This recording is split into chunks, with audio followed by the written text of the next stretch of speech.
I am Shadow on the Bountiful Chest, and I wanted to talk a bit about, well, AI. I actually considered not doing this video and just waiting until we know more about where AI is and where it's going. Uh, Tom Scott did an interesting video. I'll probably link that down below. Uh, and he questions where are we in the curve of development? Uh, we could be we could be anywhere. We don't know where we are. We don't know where it's going to go. Uh, but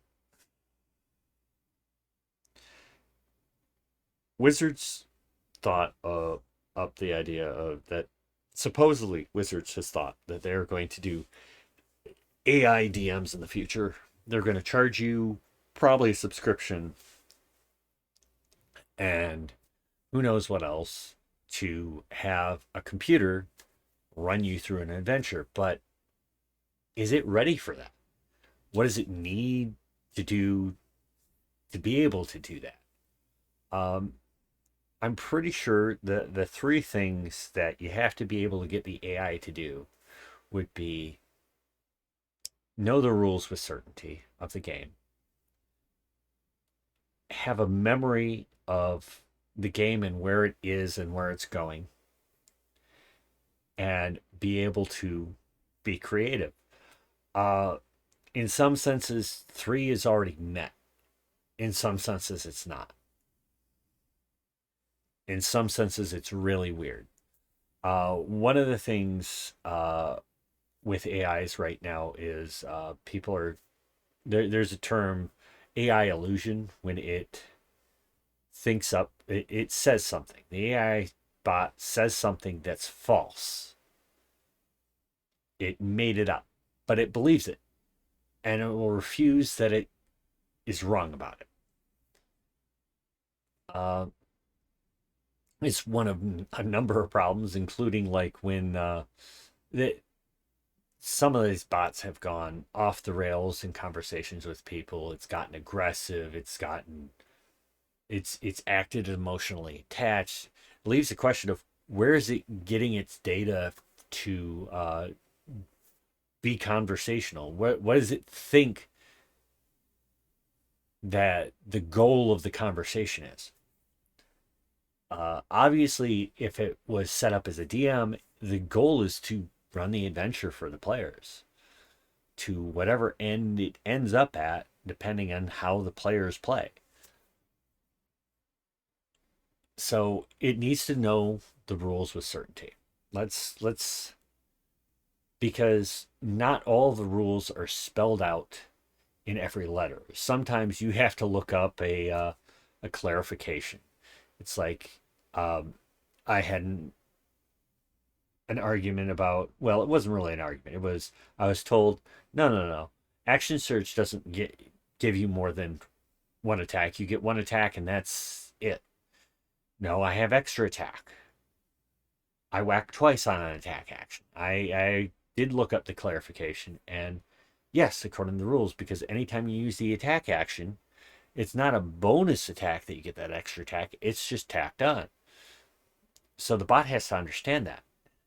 It also has to understand you can't like do do action surge off of action surge somehow. It has to know you can only do action surge once between long rests. It has to know how many spell slots you have and which ones you've used so you can't use them again before a long rest. Then it also has to know that the long rest allows you to use all those again. Uh, it has to know with certainty what a skill can and cannot do, what it can and cannot cover, what what characters can and cannot attempt to do. Uh, it has to know swimming doesn't allow you to climb a building. It has to know handle animal doesn't let you tame a Tarrasque. It there's a lot of things that it has to know with certainty of what things are and aren't. And I think it's going to be a lot more extensive than it sounds to have it know the rules with certainty. Uh, Especially, some people have, like, there's AI Dungeon and things like that. People find loopholes. People find ways to cheat. They can say something to the bot, and the bot says, "Oh, this happened," or "This is here," and the person can say, "Well, no, it's not." And the bot goes, "Oh, well, I guess it's not," and continues on. And while the solution to that, the first solution to that is, well, don't cheat. Okay, but let's say your group isn't people that knew each other. Your group was just a random group that all got they all joined bot session 69, or maybe it was bot session 37 in a row. Uh but you might not know the five other players in your group. So how do you know they're not going to cheat? How do you know one person isn't going to turn this into a PvP session and use loopholes that they found in the bot? Because people will find the loopholes, they always do. They found workarounds to get, you know, various bots to say things that they wouldn't say otherwise. It's what people do. They want to find the holes. But okay, let's say I think even if you teach the bot to know the rules with certainty so that people can't cheat, you're still going to need some moderation team in case someone gets uppity. Because, the bot might be able to identify certain things, but in the context of the game, a character might say something that could flag the system. And so you need a moderator check. Wait, did this person do something? No, he didn't say a no word. Oh, he's acting in character. The rest of the group is cool, move along. Or this person's trying to use an old loophole on a bot, and three of the five players in the game flagged him for it. I have to come in and boot them and let the game continue.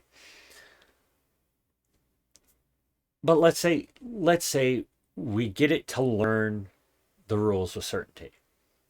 Well, okay, if the bot can create a campaign, because we know the bots can create some interesting story driven stuff.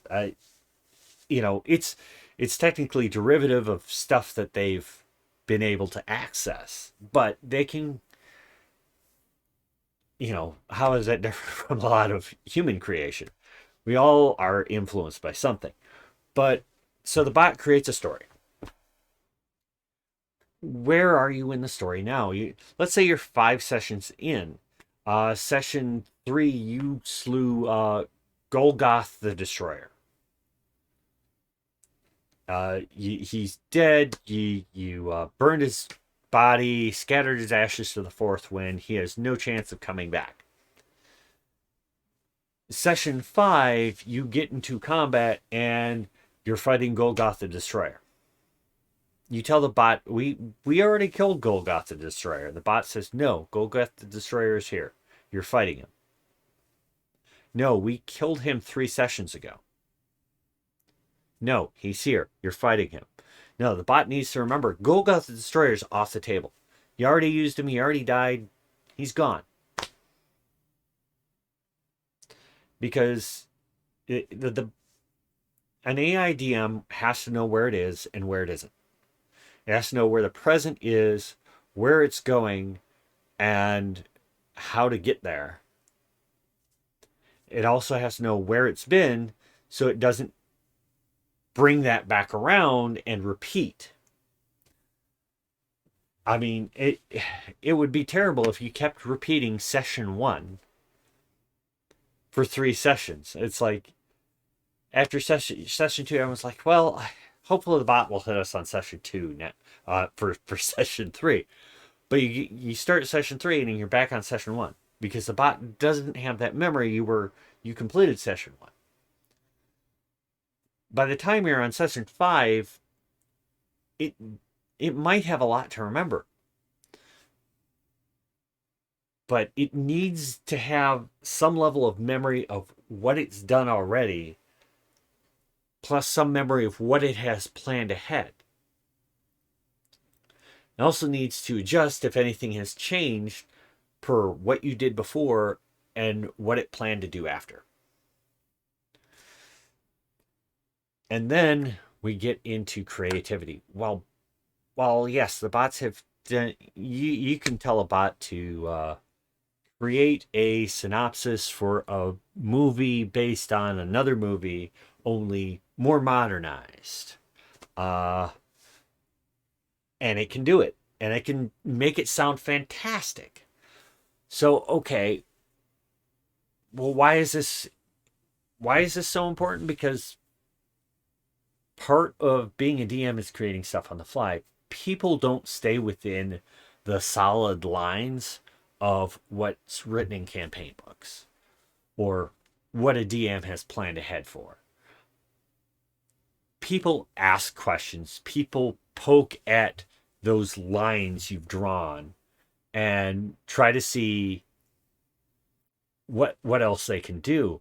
In computer RPGs, you have a limited number of things you can do. And one of my worries of an AI DM is it's going to do the same thing. There's three options. Let's say the three options are walk in the door, hop in the barrel, or you know wait. And someone says, "Well, why can't I crawl through the window?"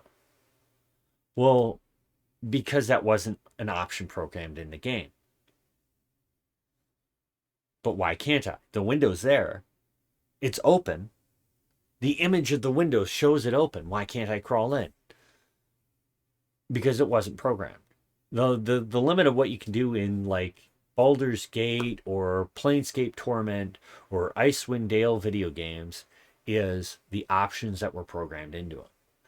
Uh, there's just no way for a video game to consider every possible scenario. And the question is, would an AI DM be able to consider every possible scenario? A human can deal with the scenarios as they're proposed by the players. Can the AI DM do so? Or, is that going to break it, send it off the rails? Uh, what happens with the session it created? You did something that wasn't planned in the session. I stop you.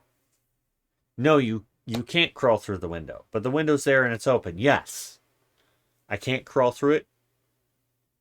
You cannot crawl through it. Why? Because. And so if an AIDM cannot be creative and react to players' responses and ideas on what to do in different situations, then I don't see it being a really big draw. It's more of a novelty thing of, you know, yeah, I could play a game. It'd be a thing of people dropping in and dropping out, but I don't think it'd be a big draw. If people are willing to spend money on an AIDM, they're probably willing to spend money on a service that finds a real person to run a game for them because those apparently already exist. So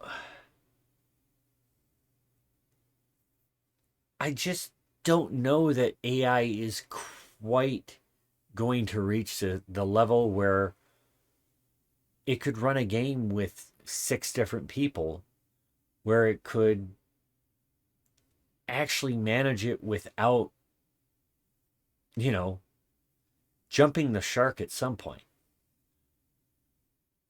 It's either going to forget something, it's going to do something outside of the bounds of the game completely, or it's going to limit the players extensively. It's like, do DMs sometimes tell players just no? Yeah, sometimes they do, but it's usually for, within reason. If the window's there and it's open and you can reach it and there's space enough for you to crawl through it, by God, you should be able to crawl through it. But there's just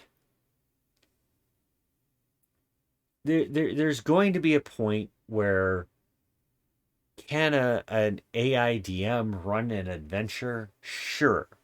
Can it run a great adventure? Can it run one as good as a living person for a group of six or maybe even more people? I don't think so. There are certain limitations and issues that those bots are going to hit. Uh, Maybe in 10 years, something will have changed.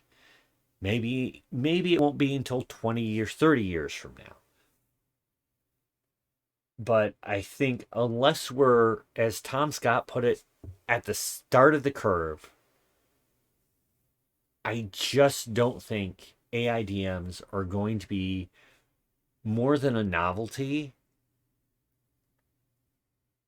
I just don't see them being something completely serious and worth the amount of money that Wizards or whoever sets them up is going to ask for their use. Anyways, I think that's it for me on the subject. If you have any thoughts or suggestions or what you'd like to hear me talk about next in relation to role playing games, just leave a comment down below. I'll try to read. If you like this, give me a like. If you don't, give me a thumbs down and subscribe if you want to hear more from me. Uh, this is Shadow. Roll well.